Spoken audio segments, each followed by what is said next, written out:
অবশেষে সকল সরকারি কর্মকর্তা কর্মচারীরা মহার্ঘ ভাতার সুসংবাদ পেয়েছে।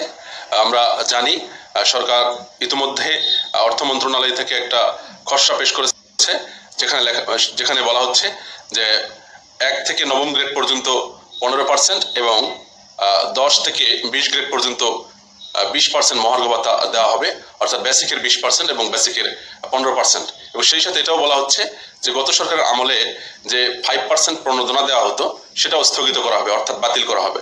তাহলে আমরা আলটিমেটলি দেখতে পাচ্ছি মহার্ঘ ভাতার পরিমাণ আসলে কর্মচারীদের ক্ষেত্রে 15% এবং অর্থাৎ 10 থেকে আপনার 20 গ্রেড পর্যন্ত 15% এবং 1 থেকে 9 গ্রেড পর্যন্ত 10%।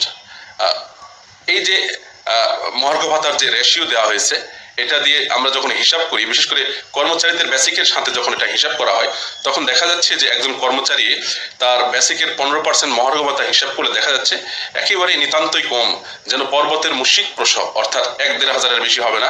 যেখানে তাদের পক্ষ থেকে দাবি জানানো হয়েছিল যে বেসিকের 50% যেন মহার্ঘ ভাতা দেওয়া হয়, কিন্তু সেখানে 1-1.5 হাজার টাকা তাদের বেসিকে 1-1.5 হাজার টাকা তাদের মহার্ঘ ভাতা হচ্ছে, যেটা খুবই হাস্যকর এবং লজ্জাজনক।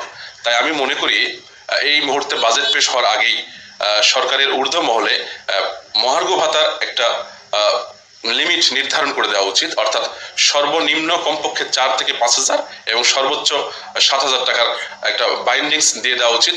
না হলে 1-1.5 হাজার মহার্ঘ ভাতা নিয়ে কর্মকর্তা কর্মচারীরা, বিশেষ করে কর্মচারীদের জীবন যাপন করা খুবই কঠিন সাধ্য হয়ে যাবে। বরং এই মহার্ঘ ভাতার ঘোষণা শুনে বাজারের ঊর্ধ্বগতি দেখা দিবে এবং এই বাজার সামলাতে গিয়ে কর্মচারীরা আরো বেশি হিমশিম খাবে এবং তাদের আসলে মহার্ঘ ভাতা বিস্ফোরা হয়ে যাবে।